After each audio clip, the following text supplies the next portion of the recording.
Como é que eu entenderam, Francisco? Meu Deus do céu. É óbvio, né? Ai, vamos lá, então. Vamos lá. Meu Deus, vamos lá. Ok, a lição número 6, a igreja triunfante, militante triunfante. Você já ouviu esses termos, né? A igreja militante, a igreja triunfante, sempre se falou isso nas igrejas, né? Quando alguém morria, dizia, ó, esse irmão está agora na igreja triunfante, e nós continuamos na igreja militante, né? Essa expressão, igreja militante, embora não seja um termo cunhado por Jesus ou por Paulo, para diretamente definir a igreja viva na terra operante, no entanto, tornou-se comum para designar os crentes que ainda vivem na terra e, portanto, compõem a igreja de Cristo. Em 1 Coríntios 12, 27, a Bíblia nos concede a ideia da igreja militante, que é a visível, composta por membros, homens, mulheres e crianças.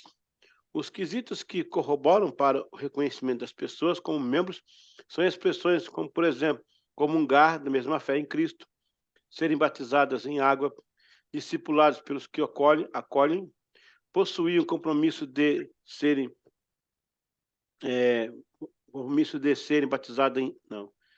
Compromisso de presença, sustento na obra, a busca de uma vida santa, Atos 9:32, Romanos 15:25, e o fator mais fundamental que é a decisão e compromisso do recebimento de Cristo, Jesus Cristo, como único, suficiente, exclusivo e eterno Senhor e Salvador. João 1:12. Podemos também dizer que ser igreja é a junção de pessoas para um único propósito e que de preferência um lugar geográfico. Efésios 1:1, Colossenses 1:2. Tendo um líder, presbítero, pastor ou responsabilidade, Tito 2:7, 1 Timóteo 1:11. Alguém já percebeu que eu coloco, sempre que eu escrevo Senhor, quando refere a Deus, sempre está em maiúsculo? Alguém já percebeu isso aí, não? Sempre que eu escrevo Senhor, a palavra Senhor, aparece, eu coloco em maiúsculo. Porque eu estou dizendo... Senhor todo.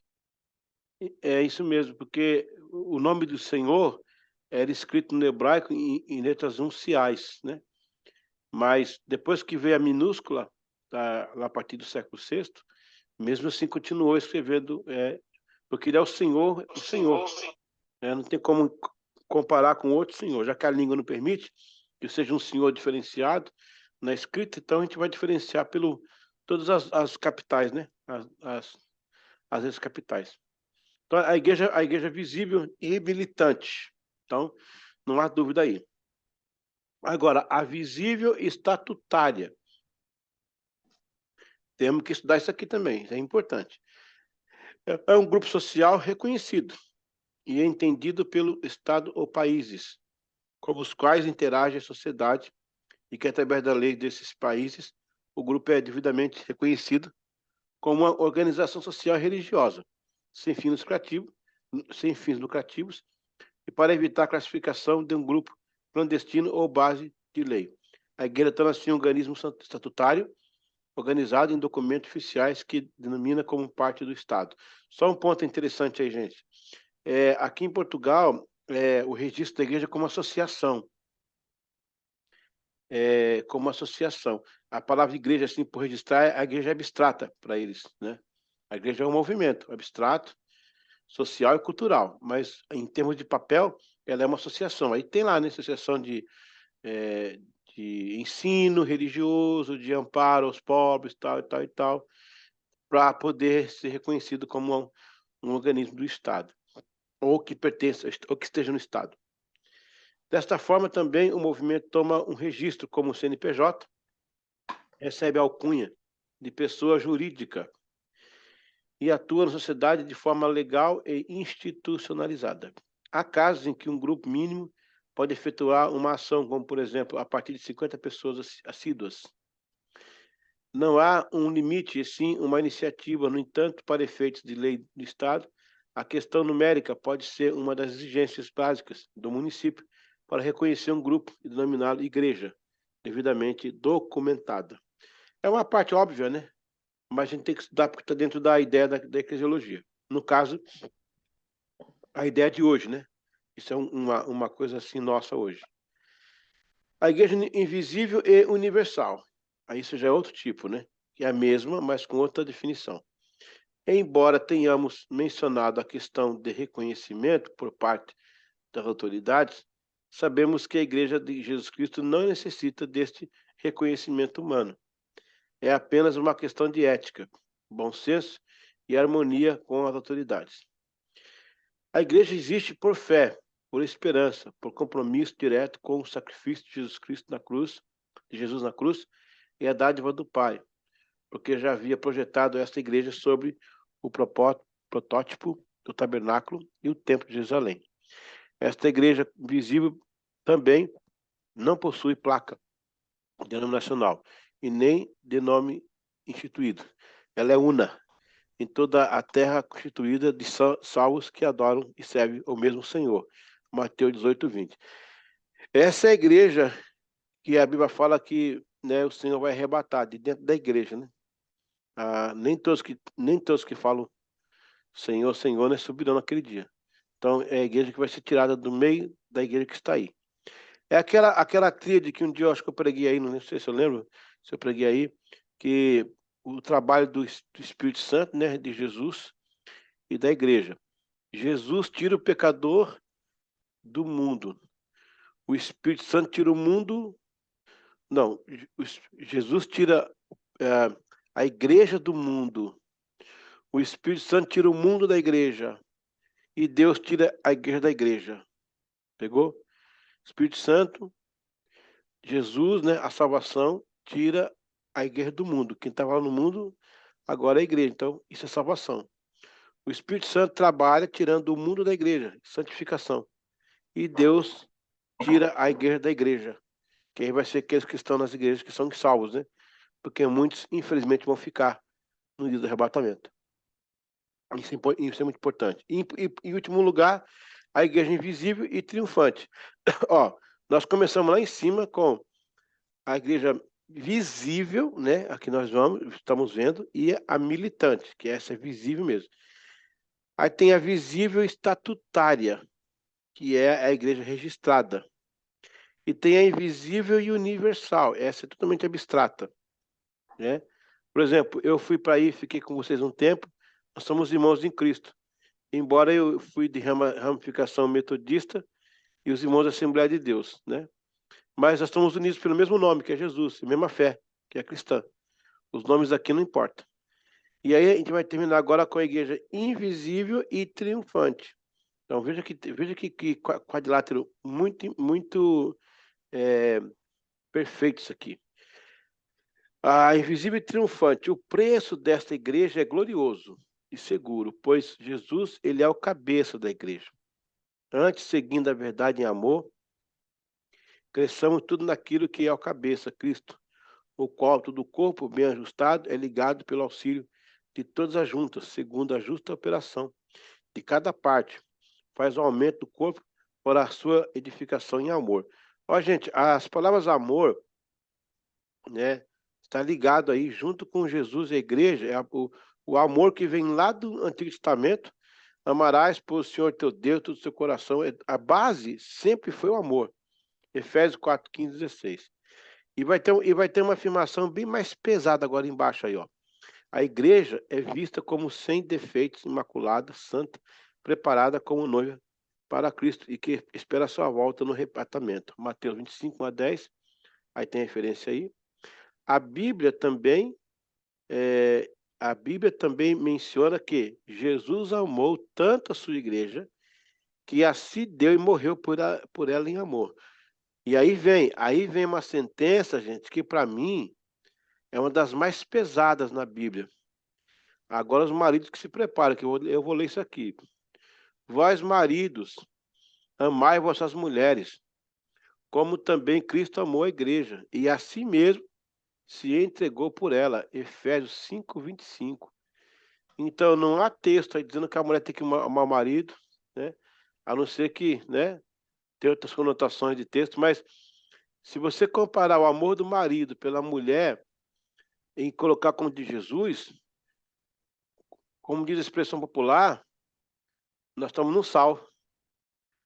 Porque a questão não é só amar, há uma entrega aí de vida. Então, assim, quando o marido ele não dá a vida pela esposa e ele, de certa forma, pisa na esposa, humilha a esposa, passa ela para baixo, pisa e denigre, né? Está totalmente fora. Aí tem um texto que fala que porque os maridos maltratam suas esposas, as suas orações não são ouvidas no céu, não. Então, tem gente que está orando que não está passando porque realmente tem um bloqueio. E Deus leva isso muito a sério. Deus põe isso muito a sério. Então, assim, eu fico lendo esse texto. Essa semana eu estava lendo esse texto aí. Eu estava lendo esse texto aí e me comparando, né, com relação à minha esposa, o que eu tenho feito de amor. E, de certa forma, eu tenho morrido por ela, né? Eu tenho sofrido por ela. Porque aí você vai encontrar um amor automático, né? Quando a mulher percebe que o homem se dá por ela, então ela acaba retribuindo de outra forma, porque o homem é mais pela vista, o homem é mais pelas ações, né? A mulher quase não demonstra, mas ela guarda por dentro. Tanto é que a mulher, ela lembra de coisas que aconteceu em 1972. Ela fala, olha lá em 1994. Ela guarda a data, ela guarda a cor do lençol, a cor do quarto, a cor do sapato que você jogou na cabeça dela. Que sapato marrom que você jogou em mim. Guarda tudo isso. O homem esquece, né? Então, essa parte aí da igreja, para mim, é o fundamento, né? Então, a gente vai entender que quando Deus se dá, quando Cristo se dá pela igreja, o fundamento é a entrega, né? E aí nós temos esse exemplo em Cristo, que se entregou pela igreja e ele vai passar, né? Obrigado, Deus, né? Valeu, né? Passou para nossas contas, né? Para o nosso colo, essa situação de se dar pela, né, pela esposa. Adalberto, prova que você ama a Geice. Pula lá do primeiro andar e fala amor, e grita amor e pula. É, não pula, né? Não pula, não, não. Não se dá A, pelo a amor. Bí- a Bíblia diz que não tentarás o Senhor teu Deus. Ó, viu? Até escapa aí. Interessante. Mas é isso aí, pessoal. Algum comentário aí? Algum comentário aí sobre esse texto aí, sobre o que nós colocamos aí? Eita, deixa eu ver aqui. O que aconteceu aqui agora? Nada a ver, hein? Entrou uma coisa que nada a ver aqui. Tem que buscar a provinha agora. Quem foi que falou? Quem foi que falou amai vossas mulheres? Quem foi que falou isso aí que está escrito? Foi Paulo que falou? Paulo, aham. Ué, não tá Então, entrando aqui. Mas já acabou as provas hoje, não acabou? Não. Não, tem mais uma assim. Ô, rapaz, tá 5? louco? 5 provas hoje? Não, 3 provas. Que trem, Não, rapaz? 5 no total. Ah, tá. Não, são 10 provas no total. Agora, se, Então se tem. Paulo, se agora, Paulo falou, se Paulo fez essa fala aí, Paulo, você confirma que Paulo foi casado ou não? olha, é bem provável, porque para ser parte do Sinédrio tem que ser casado. Entendeu? Para ser parte do Entendi. Sinédrio é tudo suposição, né? Pedro também, até que Jesus curou a sogra dele, né? Não, não, tem mais uma evidência também que Paulo foi casado, porque quando ele tem uma fala lá que ele defende, ele fala assim, vem cá, mas se Pedro e os outros discípulos podem levar a esposa, por que eu também não posso? É. Ele faz uma defesa lá, então, se ele... Mas é muito, muito pesado o que ele fala aí, né? Sobre o marido e a mulher, rapaz. Incrível isso aí, viu? Não, é forte porque ele faz uma comparação aí meio, entendeu? Vamos lá. Não, pior que ele fala com... ele é forte. Tá facinho, hein? O termo igreja visível pode ser também referir-se a igreja militante ou B, triunfante. A visível. A igreja visível, né, que você toca nela, ela é a igreja militante ou é triunfante, né? Um A Militante. ou um B. Tante ou triunfante? Leite quente. 2. Para ser uma igreja visivelmente reconhecida pelo Estado, então ela também pode ser sob registros o quê? A. Estatutária. B. Hacienda. C. Entidade. Tem mais de uma resposta aí, mas tem uma que é mais apropriada. É. 3. Qual é a sequência cronológica correta? Eu falei isso agora há pouco, até fiz com a mão assim. Ó. Tempo de Salomão, Tabernáculo de Moisés, Tenda de Davi, Sinagoga dos Judeus, Igreja Primitiva. Ou Tabernáculo de Moisés, Tenda de Davi, Templo de Salomão, Sinagoga dos Judeus, Igreja Primitiva. Facinho, facinho. Número 4. O termo igreja invisível refere-se também à igreja militante ou à triunfante? Facinho também. Facinho também. Triunfante ou militante. Existe uma parábola que Jesus fala das virgens loucas e das virgens sábias que carregavam, né, o... como é que chama? Azeite nas lamparinas. Ia dar meia-noite, né? O noivo ia chegar e as que tinham lâmpada, o noivo foi recebido, as que não tinham, não puderam entrar, tanto é que elas pediram emprestado. Existe uma colocação sobre a igreja aí que eu achei interessante, que o pastor Sebastião Leonel falava, né? Achei interessante a exegese que ele aplicou, muito oportuna. Ele fala assim que tem a igreja verdadeira que carrega o Espírito Santo, né? Porque às vezes Ela carrega o Espírito Santo entre... Eu tô bem no meio do casal aí, né? O casal... Eu tô bem aqui no meio do casal, separando o casal. A gente fala pro meu lado, passa aqui e sai aqui pro Roberto. Interessante. Eu tô separando o casal aí, ó. E o fundo é branco também, né? E faz a seguinte, a seguinte colocação, que eu achei interessante, Pedro. Ele fala o seguinte: a igreja, há dois tipos de igreja hoje. A igreja verdadeira e a falsa. Isso é, a igreja aí é falsa. A verdadeira possui o Espírito Santo, que é o azeite, né?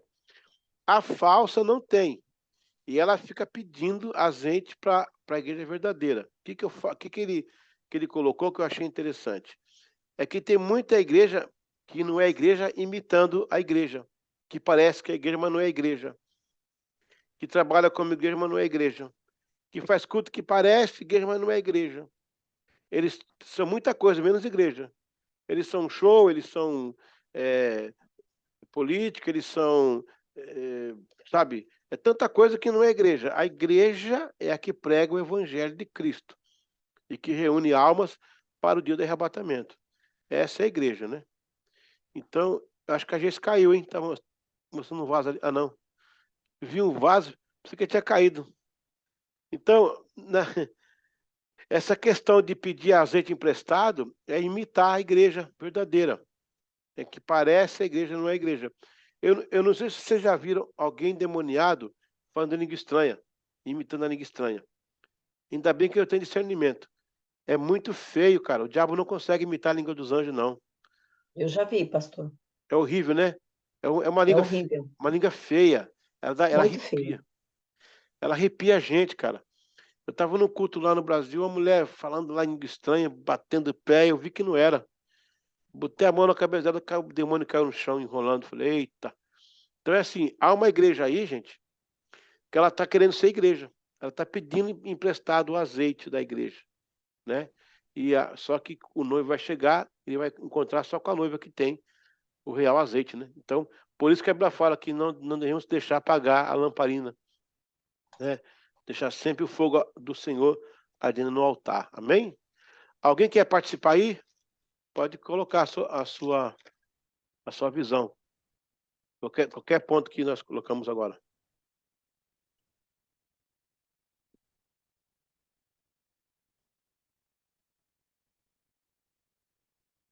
quando você fala de igreja hoje, nesse último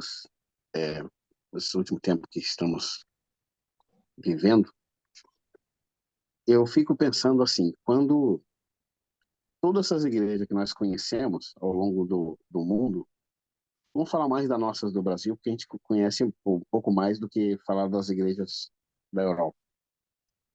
Quando Deus se levanta do trono para ver essas igrejas no modo em todo, no geral, aí ele pergunta assim: será que esse culto é para mim mesmo? Porque é complicado. Porque quando falamos que vamos fazer um culto, você vê, uma grande maioria das igrejas neopentecostal trabalha a parte de entrevista, né? Entrevista lá. Aí o Certo que lugar. acontece? Se o culto é para Deus diretamente, aí não tem entrevista com o demônio, não tem entrevista com ninguém. Aí o que acontece? É isso que acontece hoje. Nós temos algumas dificuldades, nós, quando falo assim, nós no sentido de geral, e aí eu penso assim, o que Deus pensa quando ele consegue ver um culto que é para ele, que é falado que é para ele, e é tirado milhões e milhões de dinheiro também, e mais um monte de coisa que acontece. Então, o que acontece? Hoje, é complicado entender para as pessoas que estão se convertendo agora do que realmente é igreja. Era fácil para nós, de 30 anos atrás, entender o que era igreja. Mas para quem está se convertendo agora, eles perdem a referência da igreja. Mistura.